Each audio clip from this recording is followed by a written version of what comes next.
because I said to you when I was 50, I took a cycle, right? First time ever. Sure. Wow, it was amazing. You know, I was 90 kilos ripped, which I've never been 90 kilos ripped. Yeah.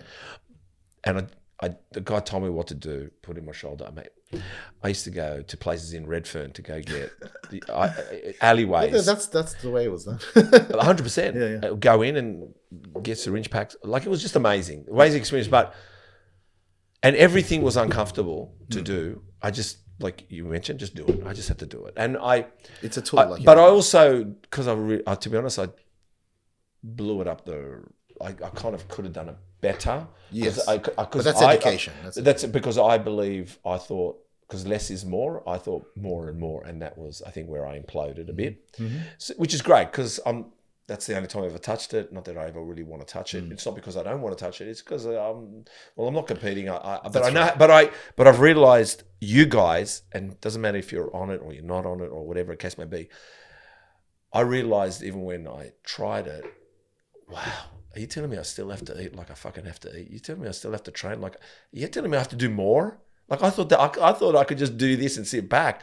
It was like, oh, no, man.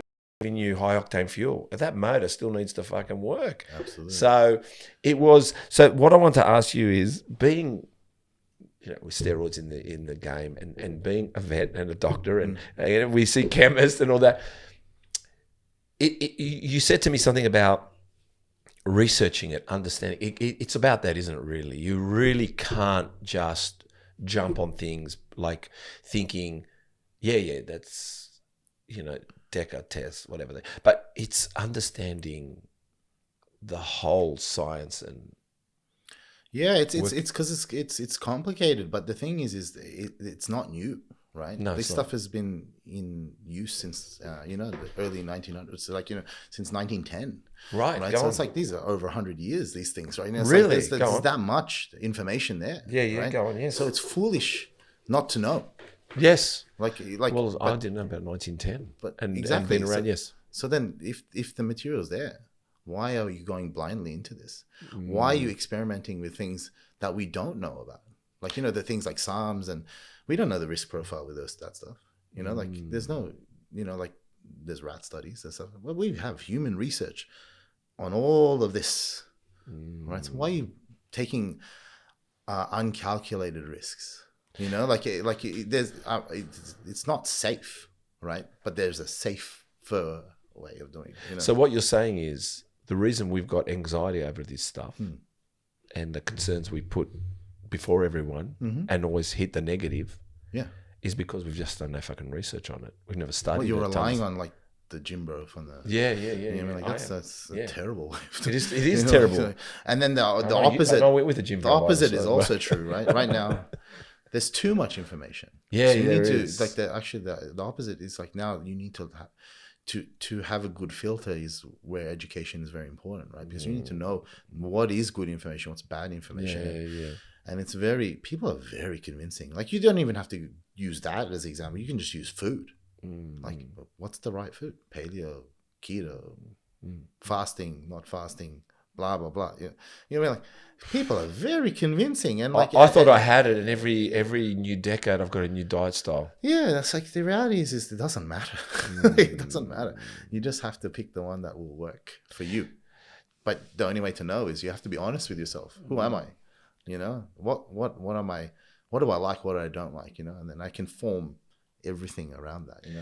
I didn't know about Scott, the mechanic, made me, thanks Scott. He actually told me to go get a blood test and check my testosterone levels. Do you know, my cousin, the doctor, he said to me, why the fuck do you want to know all this stuff? I said, George, please, man, just tick it. But doctors won't tick it, man. They just want, so it depends. You have to have the right doctor. I just pushed him. I said, I went twice. I didn't get what I want. I went a second time. I said, no, you missed some stuff. So we went again, and he goes, who is this guy? And I said, George, just get some of this stuff. It's for females. I said, no, I need to know. So I sent it to Scott. Thankfully, everything's pretty good. Which was, he wanted to know what I was like after a cycle back then, and where I'm at today, which was good for me to know. But what I've realized, and again, It's food, man, isn't it? Really, like meaning besides the strenuous push. It's a tool like everything else, right? You have to have, like, if you want to build something great, right, you need to have access to as many tools as possible. You don't need to use them all, No. right? But you need to know when is appropriate to use food as a tool, training as a tool, rest as a tool. And you need some, You know, you like- need that background information about yourself, so you know where you're lacking. Yeah, I guess. and then if that's, you know, the PED side or whatever, right? You know, like there's many ways to get there, but you need to know when, and you know, everything's phasic. To go 100 miles an hour, like you can use the car example, right? Yeah.